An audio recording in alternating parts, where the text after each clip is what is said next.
unanimously. Holawa Trawana, Tamarana, Trawalawe, Marana.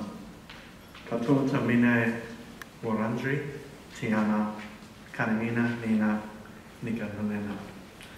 I want to begin by thanking and acknowledging the Wurundjeri custodians of land, thanking the elders past and present for honouring us here this morning. I was actually quite uncertain and a little bit nervous about what I was going to talk about, and I wanted to thank John and Aaron because that was the topic of my conversation. It was really about what I think is one of the more challenging emotionally and challenging psychological projects within the broader reconciliation project is how we might find a true connection and forgiveness within our families with our white relatives. So nervous actually, I actually wrote a speech because I normally don't do this. I normally start with a PowerPoint, which I'm trying to figure out how it turn on. Can you turn on the camera? And I normally just talk, so I've actually written something. So I wanted to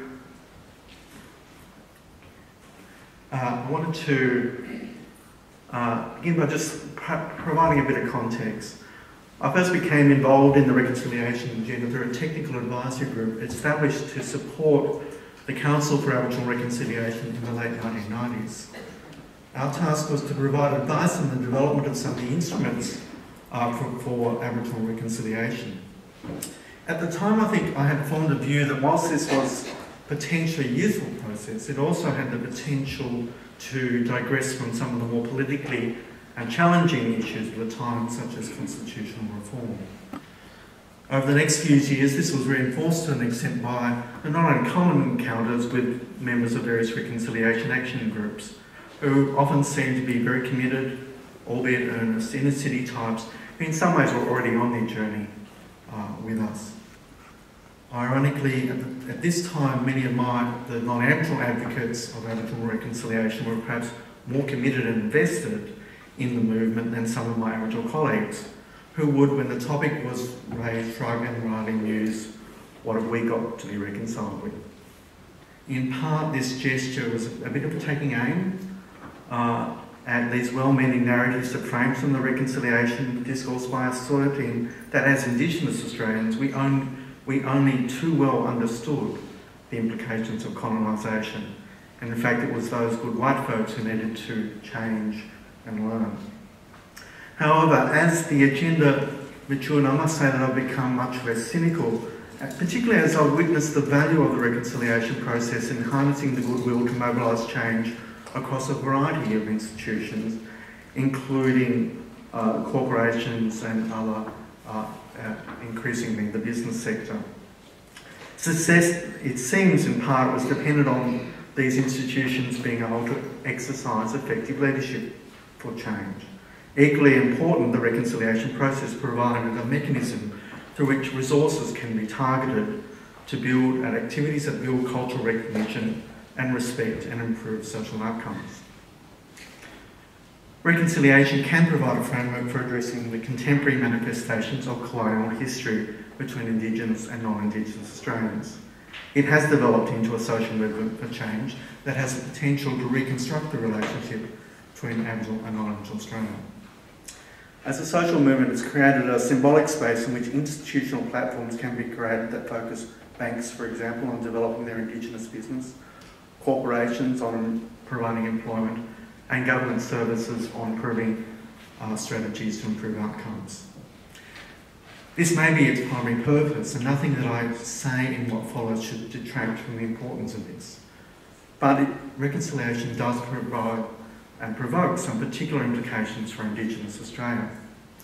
What I have in mind is how do we go about addressing those social and psychological harms that have become internalised through transgenerational encounters between Aboriginal people and those non-Aboriginal people who have become in some way related to us or our family. I don't want to suggest that we're responsible for addressing the social impact on well-being and social outcomes. entirely. Improved social outcomes will not be possible without ongoing attention to legislative, policy and institutional reform. However, there is an important piece of work here that we as Indigenous Australians need to take charge of, and I will hope to develop some of the ideas through this paper. I'm going to talk quite a bit about history and then come to some of the possible implications very briefly at the end. But to give you a sense of where I'm coming from again, I once reflected on the massive Sydney Bridge walk that was a defining moment in building the social momentum for the reconciliation movements. On the 28th of May in 2000, more than 300,000 people walked across the Sydney Harbour Bridge over a 5-hour period. Indigenous and non-Indigenous Australians from all backgrounds participated in the event. I wondered how many of those non-Aboriginal Australians could, with knowledge and certainty, claim white ancestors who were directly implicated in perpetrating the violence and harm that so devastated the Aboriginal world on the early Australian frontier. Possibly very few. Okay, this is not the stuff that people pass down in their family history. Absolutely sure of that. But it's also the case that many non-Aboriginal Australians are descended through the multiple waves of immigration that followed after the early frontier. But if I ask the question, what proportion of those Aboriginal Australians who walked across the bridge that day had white ancestors who were actively engaged or complicit in the violent world of the Australian frontier? The response is possibly quite different. In fact, many of us have ancestors who are connected intimately with our Aboriginal ancestors on the frontier. And some of our white ancestors were in fact responsible for some of the most brutal violence, the rapes, the abuse, and the dysfunction, and the harms of the frontier. I want to maybe explore this. I'm going to do it much more safely by referring back to history. I want to do that through talking about two cameo frontier histories. The Scot, Angus MacMillan, known as an explorer and pioneer pastoralist in Gippsland, and George Briggs, the Englishman who was a sealer in the Straits. Though in the case of George Briggs, I'll take a slightly broader look at the role of sealers in the frontier of the southeast and in Tasmania in particular. I have in the main drawn on secondary sources in order to illustrate some of the intimate nature of the connections between these men and Aboriginal women and Aboriginal peoples. In the conclusions, I'd like to explore some of the consequences of these relationships to Aboriginal peoples and the possible implications for the idea of reconciliation.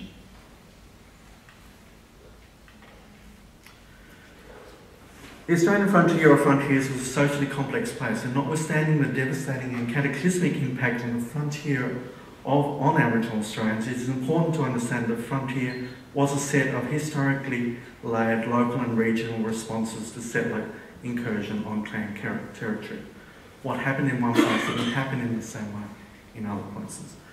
Aboriginal responses to settler incursion was multifaceted and included conflict, negotiation, conciliation, sometimes more passive forms of resistance such as undermining the pastoral economy by killing livestock, and the attempts of some settlers and the attempts to bring some settler Australians into Aboriginal forms of reciprocal obligation. And these things sometimes happen simultaneously in the same space. Historical narratives that frame the historical process of dispossession and creation of colonial societies through narrowly framed but simplistic metaphors such as violent resistance or passive acquiescence risk missing the subtle but significant nuances in how Aboriginal peoples deployed, in some cases, a range of different strategies, continuing our own internal disputes and responding in quite historically contingent ways to the processes of colonisation. These historically contingent things depended, for example, on how far people were from Sydney or Melbourne, the sort of economy and the sort of industry that came into a particular place at a particular point in time. In a region known as Victoria, for example, in the southeast, Aboriginal responses were shaped by significant factors such as the impact of a penal colony in Tasmania, the sealing industry in the Bass Straits, the establishment of the Port Phillip settlement in 1835, pastoralism, and then the Great Cataclysm, the gold rushes of the 1850s. Even before the British presence had become established in the south, several epidemics of smallpox had made significant impact on Aboriginal cultures in the southeast. This is eastern Victoria and the Gunai clan groups of Gippsland. I thought I might be able to reach the top of the slide, but I can't. If you can imagine, way up the top of the slide, towards the middle, further up, is a place called Omeo. The pastoral settlement came down from Murrup in New South Wales into Omeo. Most of this coastline was heavily forested, right down to the coast. The only other point in that period from 1839 to 1840 was Point Lambert, way down the bottom. So this was perhaps one of, at the period of time in the 1840s, exceedingly remote and difficult to get into, with a great dividing range going up the middle. The other part of the cultural geography is that there was always a long-standing conflict between Kulin and other Aboriginal peoples to the west, and the Gunai or Kurnai peoples to the east. And perhaps the only bit of passable country was around Pakenham now, which is swamp country, and it's probably the only passageway through into the east at that time. Angus McMillan was born on the 14th of August in 1810 in Grittle, the Isle of Skye, Scotland. The Australian Dictionary of Biography, in an entry published in 1967, provides us with a sketch of his life in the colonies. According to the dictionary, he immigrated to New South Wales from Greenock in the Minerva. The dictionary notes that in his journal of this voyage, it revealed a young man with, I quote, intensely religious, narrow and intolerant views. Captain Lachlan McAllister employed him in a pastoral role at Monara, New South Wales. At this time, the pastoralists in the New South Wales were starting to look into the potential grazing country in Gippsland, and McMillan was put forward as a candidate to lead those early incursions. Although he stayed in the employ of McAllister for some years, he later developed his own land interests. He was elected as the first representative for South Gippsland to the Victorian Legislative Assembly on the 22nd of September 1859, resigning after 14 months. And today there is a seat down there named in his after him. The dictionary notes that he, I quote, took a sympathetic interest in the welfare of the Aborigines, and concludes by noting McMillan pioneered Gippsland and spent the rest of his life contributing to its welfare. His popularity was testimony to the change wrought by the country in the narrow, bigoted young man who entered the colony, although one might wonder how profound this personal transformation actually was. The early histories had in fact insulated McMillan somewhat from the violent conflict that characterised relationships between pastoralists and the Kurnai in the years 1839 to 1947. Later historians have been far less flattering. Peter Gardner's account, for example, questions McMillan's assertion over his primary role as the first European to enter Gippsland and claimed priority for his discovery. McMillan placed his role as a stockman far above that of explorer. It was not until Stuart Leakey announced his own discoveries in Gippsland that McMillan exerted his right to be named explorer of Gippsland, and kind of indicates the way in which McMillan cultivated his persona, particularly as he moved more into colonial society. However, he was the first to establish pastoral runs and the first to make the trek from Omeo to Point Albert. Gippsland during this early period was exceedingly remote from British settlement, and there were very, very few Europeans in the districts. The violent encounters between these few European pastoralists and the Kurnai ranged from the defensive to the retaliatory. McMillan's own account and others provide evidence of his persistent involvement in their skirmishes, particularly for the period 1840-1844. There appear to have been at least 4 significant massacres for which we have historical records: Warrigal, Bunny Point, Maffra and the perhaps not unsurprisingly named Butcher's Creek.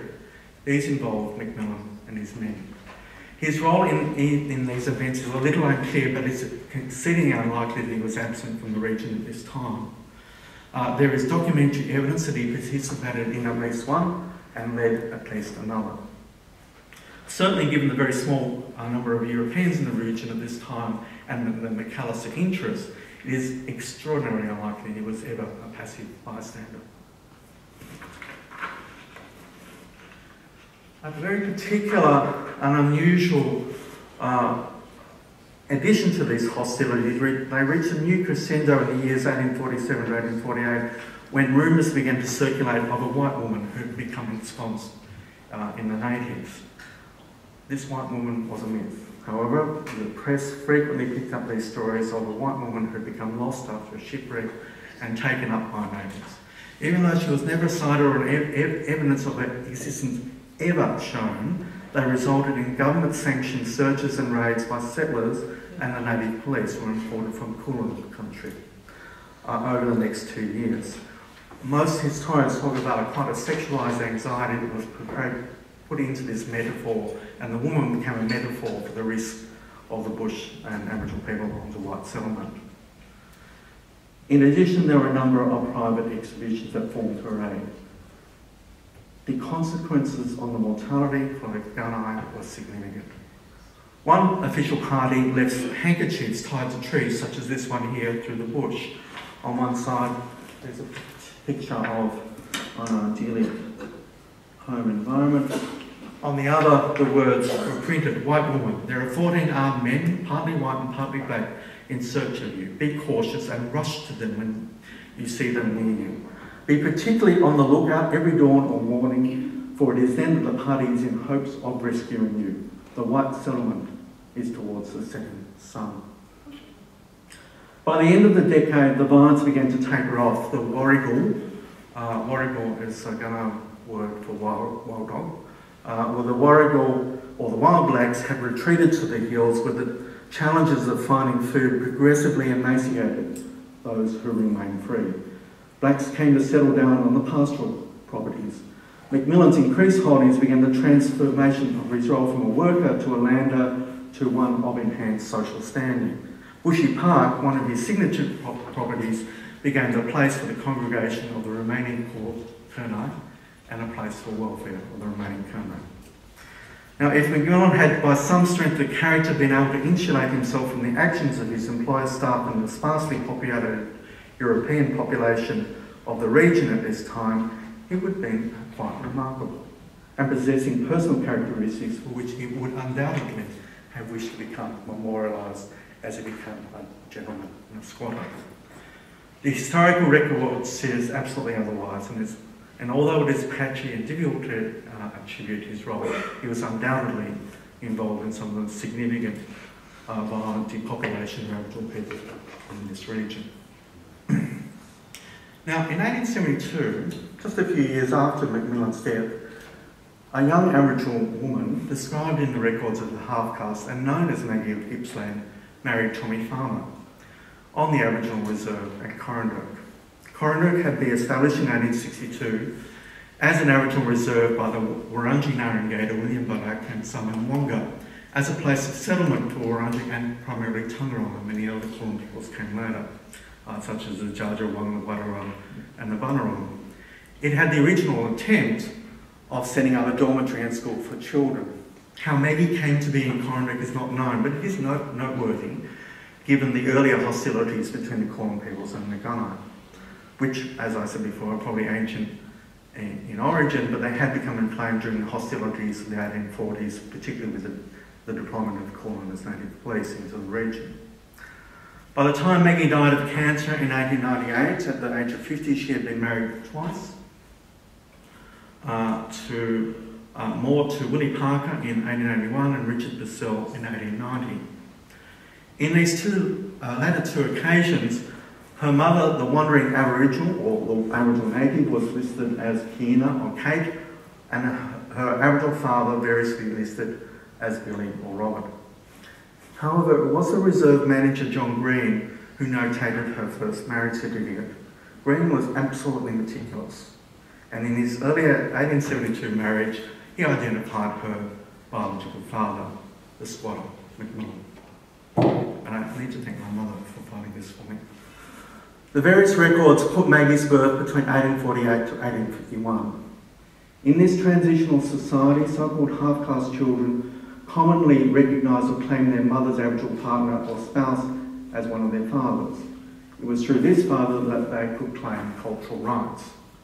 However, their biological father was also recognised by their mother in order to avoid their daughter marrying too close or marrying the wrong way. Macmillan married in 1857 and had two sons, Ewan and Angus, but this record is strong evidence that within 2 years of the last of the massacres, he had fathered an Aboriginal girl, whose paternity was apparently never acknowledged by him in the years that followed as he became an established member of the squatter society in Gippsland. That's the end of the first cameo. I'll leave it before. I'm going to now turn to the Bass Straits, a bit to the south. This is most of the islands in the Bass Straits which sealing was involved in. The Furneaux group in the middle, the ones that you commonly hear about, Flinders Island and Cape Barren Island. Also the Kent group, King Island, and a number of Hunter Islands and 3 Arctic Islands in between. For those who don't know the Bass Strait, this is incredibly wild, wet, windy territory. Sealing was an industry that became established at the beginning of the 19th century across the southern waters of the Australian continent through the Bass Straits. Seals were found across the breadth of this expanse from the islands of Amsterdam and St Paul, the South Island of New Zealand, Macquarie Islands to the south. And although the New Zealand industry developed, there were only ever quite sporadic interactions between New Zealand sealers and Australian sealers. Australian sealers were found particularly in the island groups surrounding Cape Barren, King, Hunter, Kent Islands, Western Port, Portland Bay, Kangaroo Island and King George Sound in Western Australia. Sealing in the Furneaux group of the islands began in 1797 in the Kent group following the wrecking of the Sydney Cove. An industry rapidly developed based in Port Jackson with large sealing gangs bringing back catches initially as large as up to 5,000 seals per catch.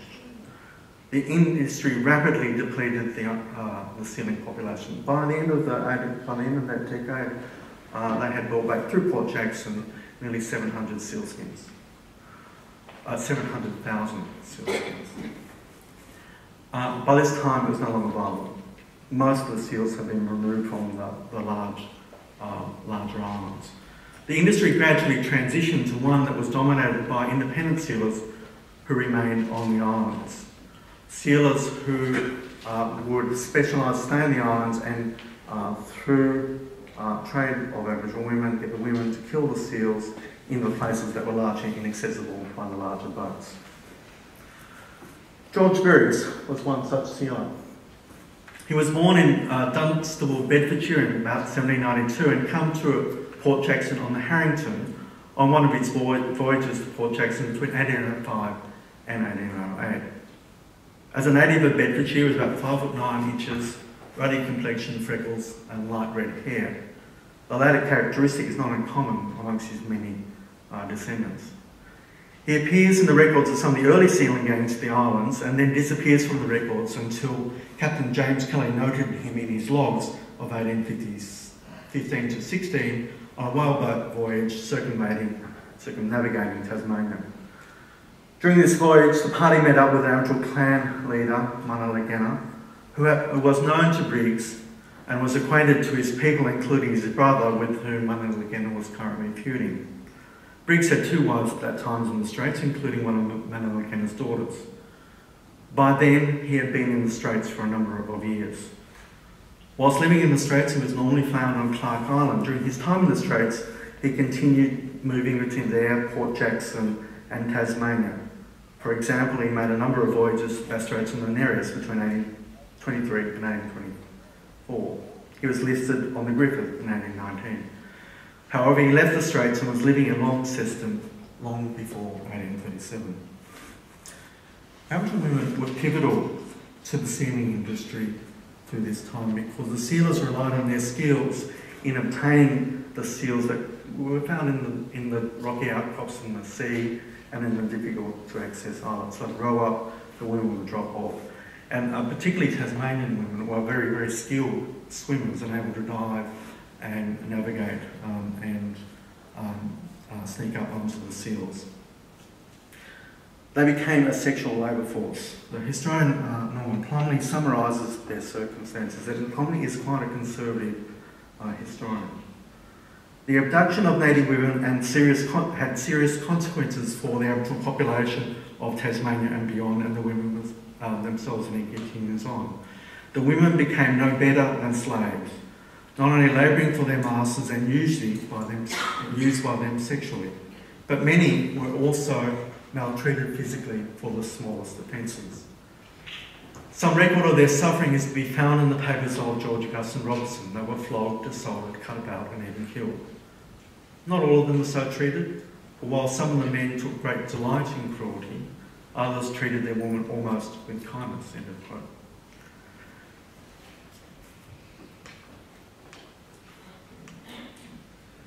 So most of the women were taken by Murrup, north-east coast, very close to the islands.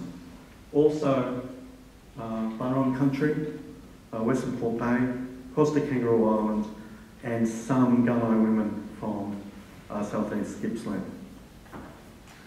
The impact of this industry on peoples of the northeast and the eastern coast was perhaps the greatest, and it had to the combination of high mortality and frequent removals of women. In a roll call of eastern peoples in 1831, Robinson recorded 65 remaining men and 4 women. Briggs had obtained Warratottamata Yena, a Trawallaway woman from Cape Portland. She had at least 3 children to him and possibly more, one of whom, Dolly Dalrymple, was later to marry the convict Thomas Johnson and live in Latrobe, Devonport. She was possibly the daughter of Manalagena, and the circumstances of how Briggs obtained her may have been less brutal, with an element of exchange, as the Eastern clan leader sought to build reciprocal ties with the Straits, and it might have been a little bit atypical compared to how many of the women came to the sealers. It was not known how long Warratottamata Yena was with Briggs. However, he sold her to the English ex-convict John Thomas, who lived on Clark Island and Preservation Island, for a guinea. Thomas is recorded to have her living with him at least 5 different Aboriginal women at the one time, some of whom he seals from the drowning of other sealers, and some of whom he obtained through abduction.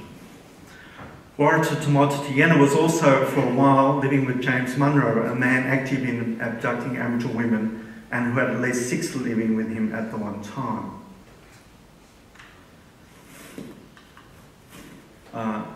In 1830, one of Munro's women, Boda, described her abduction. Munro and others rushed them at their fires and took 6. That she was a little girl and she should just crawl. She said she had been with him ever since. She said that the white men tied them up and then flogged them very much. Plenty much blood, plenty cry. Munro subsisted on the sale of his produce from his garden and stock and sealers to his stock to the sealers and vessels. He is also reported to have been living with Marjorie Munro, a Bunurong woman who had been abducted from Point Nepean with her 2 daughters.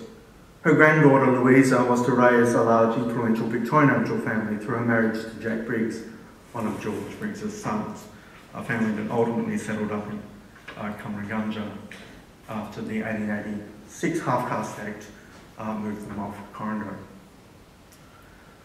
Following an agreement in 1825 between James Craig, the master of the Hunter schooner, and the sealers John Tyack, Thomas Taylor and John Twirler, the Polynesian, Warratottamata Yena and 4 other Aboriginal women, their dogs and their 3 children, were taken from King Island to St Paul to obtain skins.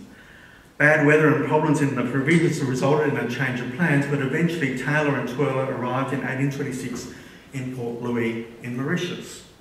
One of the women and a child died in Mauritius. John Tyack, who had earlier left the party, arrived in Port Louis and was employed by the Office of the Registrar of the Vice Court of the Admiralty. Tighe then claimed his half-caste son from one of the women, possibly Warata Tumata Tiena. He was allowed to remain in Mauritius, where there is still a large Thai family. The 4 remaining women were subsequently repatriated to Sydney in 1827. Only 3 reached Sydney, where another was sent to hospital, and the remaining 2 and 1 child was repatriated to Launceston in May 1827. Warata Tumata Tiena arrived safely in Launceston, but her companion died in hospital in August from a respiratory infection. And it's quite a very moving account in the Launceston Chronicle of her arrival back into Launceston and sobbing at the docks to be home. In June, her companion from Sydney arrived on the George Arthur to Launceston, having survived her illness, and both of these were among the 2 Tasmanian women who were repatriated, in addition to 2 other women who had been repatriated from King George Sound by Major Lockyer. Later in 1830, James Parrish, who was born of convict parents in Parramatta in 1794, was living in Launceston, where he became employed by Captain Donaldson to obtain native women to act as guides for the Black Line. Returning with Murrup and Tanlibonya, the younger wife of Manalangena. Now, by way of explanation, after some years of escalating conflict between settlers and Aboriginal people for about 7 years in the 1820s, Lieutenant Governor Arthur Robinson decided to remove all Aboriginal peoples from the settled districts in central to eastern Tasmania by forming a human chain of colonists and sweep all the peoples of Aboriginal peoples into the Tasman Peninsula, where they will be subsequently contained. And these women were taken as guides for this. It was a completely unsuccessful event, but in the meantime, Parrish was further employed in October 1830 to take charge of his whaleboat in a northeastern expedition, to which time he removed 2 lots of women, 11 in all, from the sealers to take them to the Flinders Island Aboriginal establishment, later known as Wabalena. So when the Black Line went up, most people in the bush became absolutely terrified, and they decided to conciliate. George Robin led a party of people, including Manalangena and Truganini, who went up the eastern coast and convinced people that they could settle up safely to live out their lives in Flinders Island. While the Black Line had been a spectacular failure, it did provide a context when the surviving free people were prepared to negotiate for their removal to the islands. Warata Tiena was amongst them. It was here in 1832 that she was interviewed along with the other surviving Tasmanian women on the Mauritian trip by the Quaker missionaries Backhulst and Walker, who were quite surprised to reveal that they spoke words of French, which they picked up during their visit from Mauritius. Warata Tiena was very fortunate. She was later retrieved by her eldest daughter, by Briggs, who became known as, by the name as Dolly Dalrymple, and at that time had settled in farming and it's her husband, Thomas Johnson, in Longford. She later died there with her grandchildren in 1847. The historical record in relationship to George Briggs is significantly more fragmentary than Angus McMillan. He lacked both the social progression and inhabited a position in colonial society that was quite marginal. He was a sealer, a sailor, and a statesman, and known to be beyond the law. But paradoxically, these people, because of their marginal status, and because it was a penal colony, were highly observant. So unlike the case with McMillan, who later rose to figure of social prominence, we actually know a record of what they did and how they related, and the violences and the abuse that they perpetrated. Briggs disappears with very little legacy aside from the demise of the sealing population in Bass Straits. Yet, ironically, he is the apical ancestor of a very large number of Aboriginal people here in the southeast, probably in the thousands, possibly as large as 10,000. What do we make of that? George Briggs is one of my ancestors, as was Warren Tiena, as was Dolly Dalrymple. Okay, so if we formed a view based on the social character of the Bass Straits sealers, they emerge as abusive, violent, perhaps tenacious and enduring men. who worked in some of the most remote and dangerous regions then known to the British.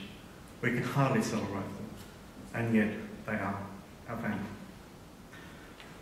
I began this presentation with a title suggesting that there was a component of the reconciliation business that had to be addressed within the context of Aboriginal families, broadly defined, with a particular focus on the many frontier families who have had such a significant impact on contemporary Aboriginal society. I have a lot of hesitation about this, a lot of hesitation about what this means for us. How could, in particular, the first generation of these relationships even be considered as families? They were surrounded by such considerable violence and abuse. The relationships seemed brief and the transactional far from nurturing and enduring. Alcohol and extremely harmful patterns of drinking become enmeshed through these families in the social economy of the frontier. Yet, to people that day, there was an understanding of a familial tie. Paternity was acknowledged and in some cases claimed. The fact that they were characterised by degrees of violence or abuse and neglect that we would in contemporary terms not consider as socially tolerable is probably part of my point. This can, in some ways, contribute to a process in which some aspects of this become normalised. Families are social institutions through which values are created, norms established, and relationship structures are generationally reproduced. Social harms are not simply perpetrated without possible consequence to future generations. I got a little bit of insight from this from working with one of my students, Brian McCoy, who was then actually working with young men in the Western Desert, who developed an understanding of the intergenerational processes that can lead to the development of social harms, and transmission of those social harms can lead to the developing of inequalities. And he framed this through the concept of kanyinipa, which very broadly translated refers to the process of holding. And he draws on some of the work of others, for example, the cultural significance of the particularity work that's quite similar. The concept is also used in Western Desert cultures as with not only holding in relationship to a physical possession, but also something that refers to the quality in relationships. You could, for example, hold a spear, but also hold a mother, but also hold your child against your breast. And this is often a relationship of holding that expresses both nurturance and cultural authority.